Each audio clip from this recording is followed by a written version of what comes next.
여러분 안녕하세요. 여의도 펀드매니저TV 금주시장 전망 및 투자 전략 시작하도록 하겠습니다. 네, 주말 오후입니다. 여러분들 편히 쉬고 계시죠? 네, 시장이 상당히 복잡한 모습으로 나타나고 있습니다. 미국이 조정이 왔다가 금요일날 다시 단기 반등을 하면서 뭔가 또 조정에서 벗어난 모습을 보여주고 있는데, 일단 조정을 들어갈 수도 있다. 단기 조정, 이 가능성이 여전히 살아있고, 미국이 조정 시후 우리는 또 어떻게 대응을 해야 될 것인가. 우리 시장은 여러 가지 문제가 지금 복잡하게 얽히고 설키고 있는데, 연말에 매수를 해야 되는지 매도를 해야 되는지, 산다면 또 어떤 종목을 사고 어떤 종목을 팔아야 될지, 여러 가지 다양한 변수가 얽히고 설킨 그런 날이죠. 네, 그런 한 주입니다. 연말로 다가갈수록 매우 복잡한 고차 방정 시기 걸려있는 그런 한 주를 우리가 맞이했습니다. 네, 오늘 머리가 아프지만 우리 같이 금주시장 전망 및 투자 전략 함께 풀어보고 나눠보고 같이 고민해 보도록 하겠습니다. 출발합니다. 구독, 좋아요 많이 눌러주십시오. 네, 지난 금요일 미국 증시는 다우는 1.18 상승, 나스닥은 1.03, S&P 500은 1.09, 네, 반등을 하는 모습은 나타났다. 하지만 좀 왠지 좀 불안한 모습이 반등의 핵심이었던 것 같아요. 그날 반등을 보면 미국 증시 인플레 셧다운 불안 여전하지만 다우와 나스닥 S&P 500 1% 초반까지 반등을 했다. 애플, 엔비디아, 아마존, 알파벳, 팔란티어가 8.5% 상승하고 이렇게 올랐지만 반대로 테슬라는 여전히 3.4% 하락하는 그런 불안한 모습. 시장에 1등이 꺾였을 때 두려움이 있죠. 항상 조정이 나오면 1등이 꺾이고 1등이 무너지는데, 그 대표적인 게 우리 엔비디아도 마찬가지였죠. 최근에 이제 무너지는 모습이었다가 다시 올라오는 모습이었는데, 테슬라가 꺾였을 때 우리는 또 어떻게 봐야 되는지 머리가 매우 복잡한 아침이다. 한 주다. 이렇게 보고 금주 시장 전망 및 투자 전략 시작해 봅니다. 네, 지난 금요일 끝난 미국의 달러 지수를 보면 107.35, 달러 지수가 살짝 약해지는 모습, 달러 약세가 나타나는 모습 보였죠? 원달러는 1443.57. 네, 가장 지금 핵심이 원화 약세가 멈추지 않는다는 게 가장 큰 문제인데, 뒤에 또 살짝 다뤄보도록 하겠습니다. 일본 엔화도 156.41엔까지 좀 강세의 모습을 보였는데, 두 환율, 한국과 일본 엔화는 강세로 돌아서고 미국 달러가 약세로 돌아서는 모습이 지난주 금요일 날 특징이었습니다. 지금 현재 시장에서 또 가장 우리를 머리 아프게 한 게 미국의 금리의 상승이죠.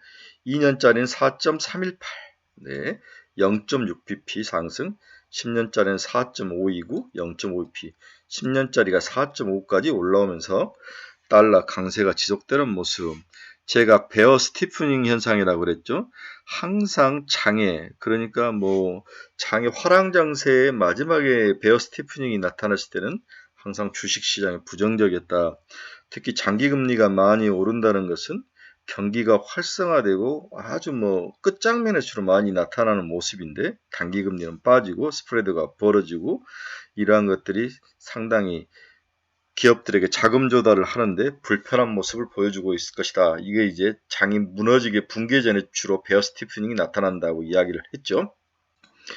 자, 최근에 이제 여러 금융시장의 다양한 가이드라인과 어떤 자를 가지고 시장이 강세냐 약세냐 또 올라갈 것이냐 내려갈 것이냐를 지을 수 있는데, 일단 미국제 10년짜리하고 S&P 500의 모습을 한번 봅시다. 과거 2023년부터 보면 이게 이제 두꺼운 파란색의 미국 국제 10년이 이렇게 올라가니까 주식이 하락을 하죠. 네. 금리가 내려오면 주가가 상승을 하고, 2024년에도 금리가 쭉 올라오니까 주가가 올라가다가 하락을 하죠. 또 반면 금리가 하락을 하니까 주가가 올라가고, 다시 이제 금리가 상승을 하니까 주가가 꺾이는 모습. 즉 국채 10년짜리 금리와 S&P 500은 역의 상관관계로 움직인다는 것을 믿어야 될 것 같아요. 그렇다면 금리가 지금 4.5까지 올라왔는데 4.8까지 또는 5%까지 쭉 치고 올라온다면 미국 S&P 500은 하락할 가능성, 미국이 하락하면 다른 글로벌 증시도 다 하락할 수 있다는 가정을 깔아야 될 것 같아요. 따라서 현재 금리 상승이 굉장히 주식시장에는 그렇게 좋은 현상은 아니다. 이렇게 이해를 해야 될 것 같습니다. 자, 최근에 이제 우리 한국 시장에서 앞에서 이야기해서 환율이 굉장히 큰 문제를 나타내는데, 환율이 여러분이 아시다시피 그 나라의 경제력의 모든 것을 총화가 환율로 많이 나타나지 않습니까? 그 나라의 정치적 상황, 국방력, 경제 현황, 기업들의 수익성 이런 것들이 전부 이제 환율로 나타나는데 또한 환율 움직임 속에 그 나라의 금리 차가 영향을 많이 미치죠. 금리는 돈은 항상 금리가 높은 곳으로 향하는데 미국처럼 강대국이 우리나라보다 돈이 금리가 높다. 그러면 우리나라에 돈이 들어올 필요가 없죠. 우리나라가 지금 10년짜리가 뭐 예를 들어서 3% 이하인데 3% 이하의 자금 조달을 해서 미국 가가지고 채권 4.5 사면은 이익이지 않습니까? 이런 개념으로 본다면 이러한 금리 차가 일단은 원화 약세의 주범일 수도 있다. 다음에 미국이 달러가 강세로 돌아서고 다음에 금리가 올라갈 거란 거에 대해서 우리나라 정부가 거의 대응을 지금 못하고 있죠. 당연히 트럼프 행정부가 돈을 막 찍어낼 가능성, 경기를 살릴 가능성, 관세의 싸움은 당연히 금리를 올릴 수밖에 없는 그런 구조. 또한 미국이 구조적으로 미국 채권을 살 수 없는 중국도 안 사죠. 러시아도 안 사죠. 근데 일본도 좀 안 사는 것 같아요. 인도도 안 사고 다 금으로 가는 모습. 이런 것들이 일어난다면 미국 국채를 살 수 없는 상황에서 향후에 재정이라든지 이런 것들을 메꾸기 위해서 채권을 많이 발행해야 되는데 지금 바이든 정부에서는 단기 채권을 많이 발행해서 이것을 땜빵 스타일로 갔는데 이제 단기 채권을 또 사줄 때도 많지 않다는 거죠. 미국의 단기 채권을 많이 집어넣는 미국 MAF 같은 기업인데, 네. 이것도 이제 크게 늘어나기 힘든 구조. 그렇다면은 결국은 미국 금리 상승이 추가로 한 번 더 이어진다면 상당히 우리나라와의 금리 차로 인해서 우리나라 환율은 1,500원까지도 한번 각오를 해야 되는 게 아닌가 그런 생각도 좀 들어서 1,500원이 과거 금융위기 때나 나타나는 그런 모질이 같은 상황이 아니라 우리에게 가까이 와 있다 이렇게 대비를 하는 것 같아요. 미국 한미 10년짜리 국채금리 스프레드가 이렇게 많이 벌어졌다는 거죠.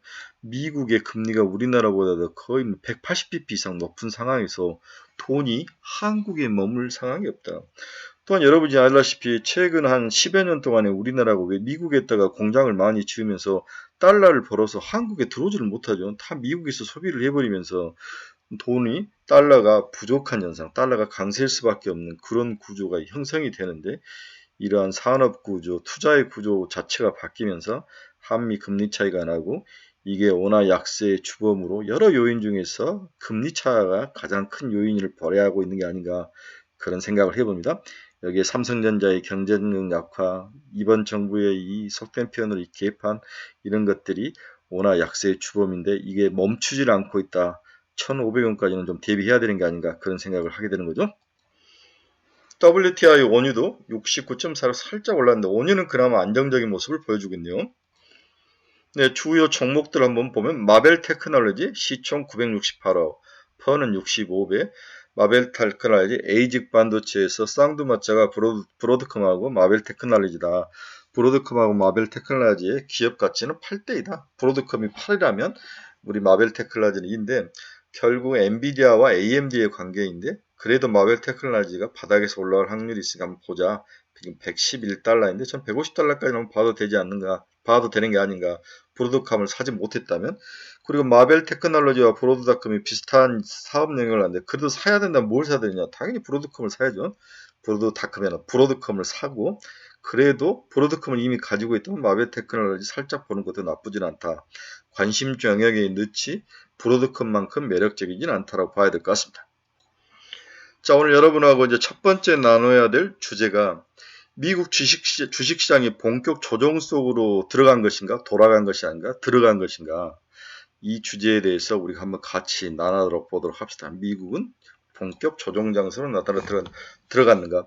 제가 아까 국고채 10년짜리가 상승하면 S&P 500이 항상 꺾이더라를 이야기를 했죠. 최근에 4.5를 넘어서면서 다양한 어떤 요인이 있지만 일단은 미국도 조정 장소로 들어갔다. 특히 매파적 FOMC가 불러온 미국 증시 단기 조정은 불가피할 것 같다. 이게 이제 제 생각이죠. 버블 장세에 가장 위협이 되는 것은 긴축이며 더 나아가 추세적 긴축은 버블을 붕괴시킬 것이다.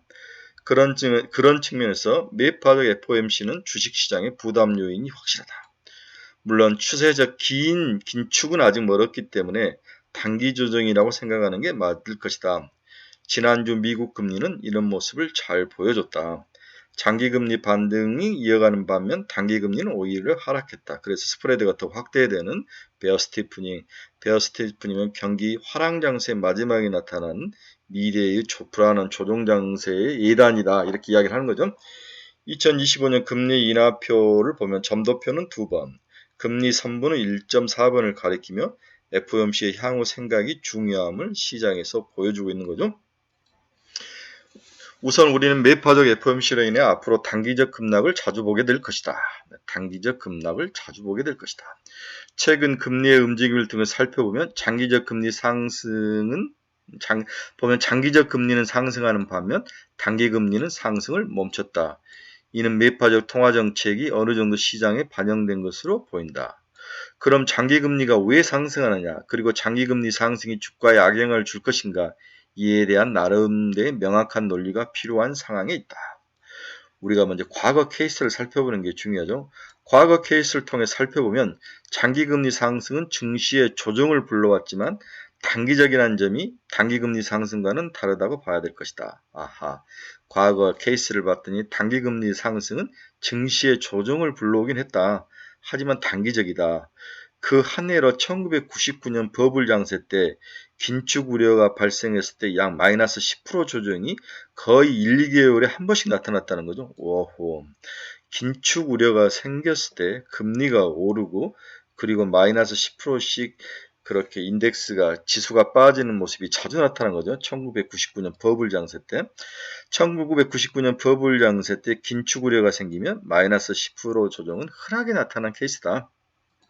그때 이렇게 버블이 마이너스 10%씩 2개월에 한 번씩 나타난 이유를 보면 과잉 완화는 버블 장세를 불렀고 버블 장세는 실적이 빈약한 성장주가 주로 이끄는데 소프트웨어나 AI 그리고 마지막으로 추가되는 불변의 법칙이 뭐냐? 버블은 반드시 붕괴한다는 그러한 자본시장의 과거 경험이 주식시장을 이거 위험한 거 아닌가 하면서 한 번씩 2달마다 한 번씩 자주 마이너스가 나타났다는 거죠. 네.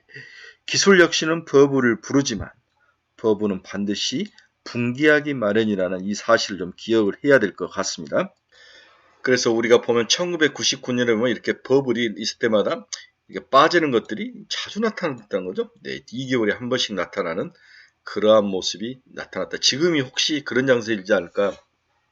기술의 진보, 1999년 IT가 이제 기술의 혁신을 가져오고 버블 장세가 형성이 되고 이 버블에 대한 두려움이 생기면서 푹푹 한 번씩 빠지는 모습이 자주 나타나는데 지금 우리도 그런 거죠. 네, AI 기술 혁신의 변화의 시대에서 버블이 생긴 것은 다 인정을 하고 그 버블이 혹시 터지는 게 아닐까 두려움이 불안불안한 장세가 나타나면서 이 1, 2개월에 한 번씩 10% 이상씩 빠지는 모습이 자주 나타나는 수도 있다. 이번 장세에서도 그런 면에서 좀 주의할 필요가 있다. 이렇게 보면서 단기 조정에 대한 대비가 필요하다라는 생각을 해보게 되는 거죠. 네, 우리는 버블 장세 마지막에 마이너스 10%씩 빠지는 단기 조정 상세가 1999년 기술의 발달, 기술의 진보의 시절에 생긴 버블 시대에 자주 나타났던 것들을 봤는데 지금 AI 기술의 진보 시대에도 그런 모습이 나타날 수 있다는 것을 함께 공부를 했습니다. 두 번째는 미국의 예산안 문제의 속사를 한번 볼 필요 있고 이게 우리나라 주식시장에 어떤 영향을 줄 것인가 여기에 대한 대비도 좀 필요하다는 거죠. 지금 일부 공화당 의원들이 트럼프 예산안 반대에 또 반대를 하고 있지만 그 속사를 한번 살펴보면 이 예산안 갈등이 결국 결론적으로 우리나라 주식시장에 그렇게 좋은 영향을 미칠 것 같지는 않다라고 보는 게 맞을 것 같아요. 트럼프 당선인은 이번 예산안이 재난구호 1,000억 달러와 농민지원 100억 달러 등과 같은 예산안이 추가됐다면서 민주당의 요구를 대거 반영됐다는 주장을 하면서 자기는 반대한다. 갈등이 이제 일단 큰 문제화되고 있는 거죠. 네. 정부 효율위원회를 이끈 머스크 테슬라 CEO도 이번 예산안에 대해서 반대를 하고 있습니다. 그러나 이번 합의에 앞장선 마이클 존슨 하원 의장, 공화당 루이지애나주 공화당이죠. 가을에 허리케인 헐린과 밀턴으로 큰 피해를 입은 남동부 지역의 재건을 돕기 위해 필요한 예산이다. 공화당 내부에서도 이건 필요한 예산이라고 이야기를 하는 거죠. 해당 지역의 상원의원인 톰 티스 상원의원, 공화당 노스캐롤라이주와 린지 그레임 상원의원, 공화당 사우스캐롤라이주는 재난구 예산이 포함되어야 한다며 반발하고 있고, 테스버드 상원, 공화당 노스캐롤라이주도 재난구 예산을 포함하지 않는 임시 예산을 통과는 없을 것이다라고 반발 중에 있습니다. 공화당 내부에서도 갈등이 좀 있네요. 자, 그러면 이번 예산안에 민주당이 집어넣은 남부 쪽에 여러 태풍 피해라든지 이런 쪽을 살리는 예산에 대해서 공화당 의원도 필요해서 집어넣는데 이걸 반대하는 게 첫 번째 문제이고, 두 번째로는 부채 한도를 없애버리자. 부채 한도를. 이것을 폐기하는 게 어떻겠느냐. 이게 이제 트럼프가 지금 주장하는 건데, 트럼프 당선인은 임시 예산안을 처리할 때 올해 말에 유예가 종료되는 연방정부 부채 한도까지 없애라고 하면서 부채 한도 폐지를 포함하지 않는 이번 임시 예산안 찬성을 하는 공화당 의원들을 다음 선거 경선에 탈락시키겠다. 이렇게 이제 자국 의원들까지도 이제 경고를 하고 나섰죠.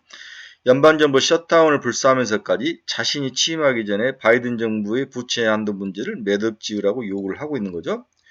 부채 한도 폐지가 의원들이 할 수 있는 가장 똑똑한 일이라고 주장을 하면서 민주당이 부채 한도 폐지를 원해왔는데 민주당이 원하면 자신이 앞장서겠다 이렇게 말할 정도로 당 여야를 가릴 것 없이 부채 한도를 없애자 이렇게 이야기하는 거죠.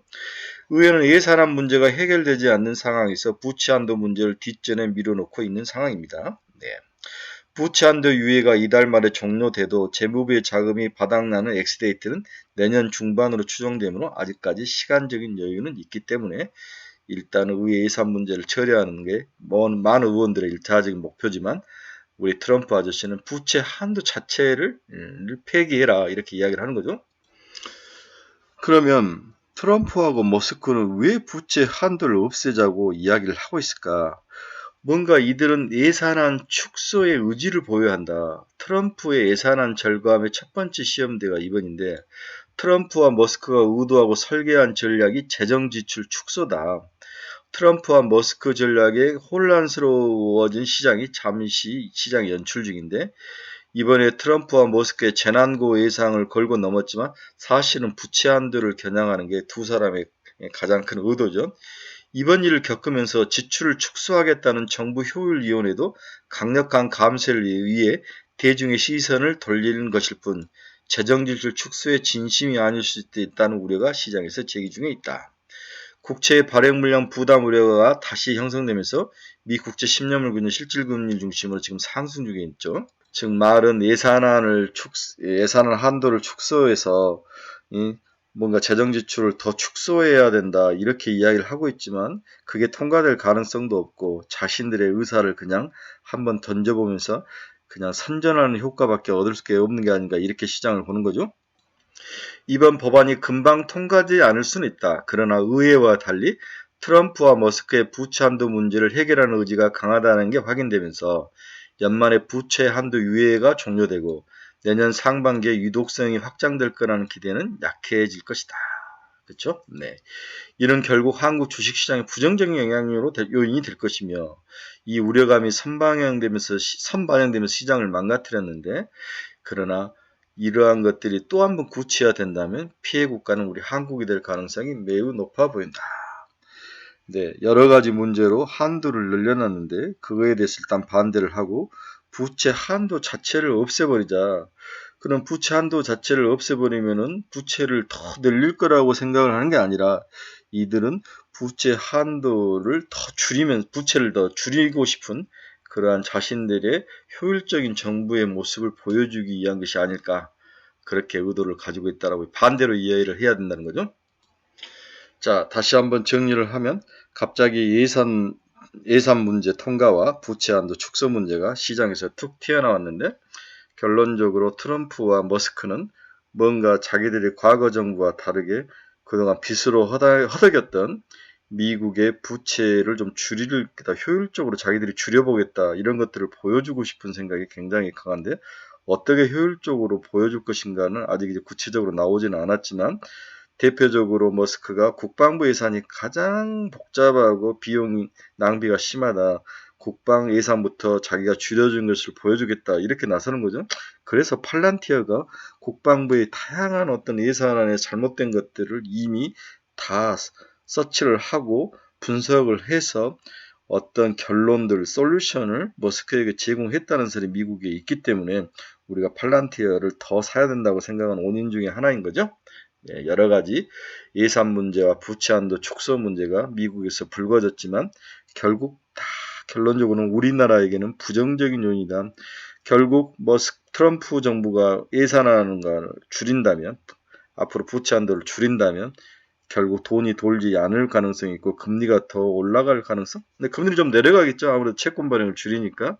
그렇지만 돈이 돌지 않는다면 한국과 같은 기업들이 가장 큰 피해를 보지 않을까, 나라들이. 그런 생각도 해보죠.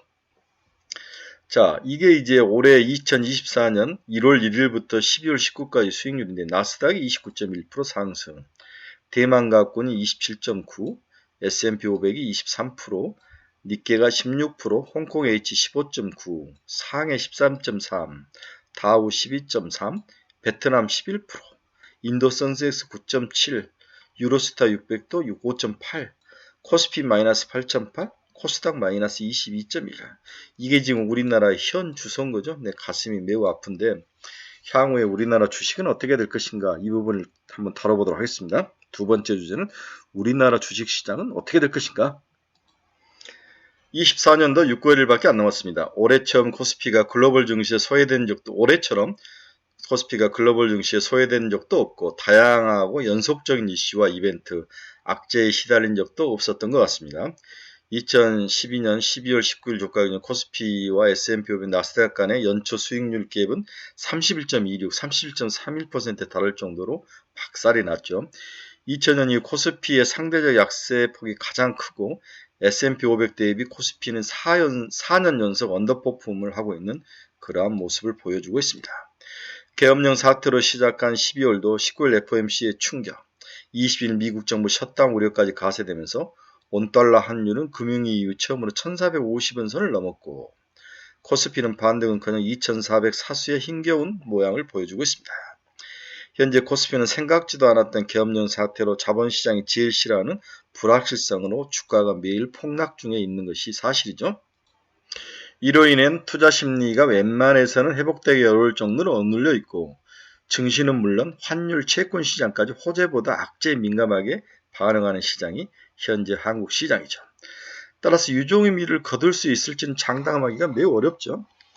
하지만 7월 이후 5개월 이상 지속되어 온 코스피의 12월 부진은 이번 하락 추세의 마지막 가능성이 높다고 보는 시각도 있다. 일부 소수지만, 소수죠. 따라서 추가 하락에 대한 이유는 시중에 너무 많이 널려 있어서 이는 부정적인 이유보다는 반대로 반등할 긍정적인 이유를 한번 찾아보는 것도 나름 의미가 있지 않을까 생각해서, 그럼 지금 상황에서 한국 코스피가 반등할 그 이유는 뭐가 있을까? 이것을 한번 나름대로 한번 보도록 하겠습니다. 첫 번째, 메이저 5 아시아와 중국의 OECD 경기 선행지수가 상승 반전을 했고, 10월 중순 이후 중국 GDP 성장률 전망이 상향 조정되고 있다. 우리 내부적보다는 외부적으로 중국과 메이저 아시아 5 국가들의 GDP가 성장으로 돌았었다. 20년 하반기 시작된 중국의 경기 부양 드라이브 효과가 반영되고 있는 것을 보여주고 있는 거죠. 이는 시차를 두고 한국 수출에 긍정적인 영향을 줄 것이다. 이렇게 긍정적인 요인도 찾아볼 수 있습니다. 두 번째 들고 싶은 긍정적 요인은 코스피 소외 현상 이유 중 하나였던 정책 부족이 해석될 가능성이 점점 높아져 간다. 규제부는 향후 확대 재정을 약속한 가운데 정부는 25년 예산을 상반기 중 75% 집행할 것을 예고하고 있다.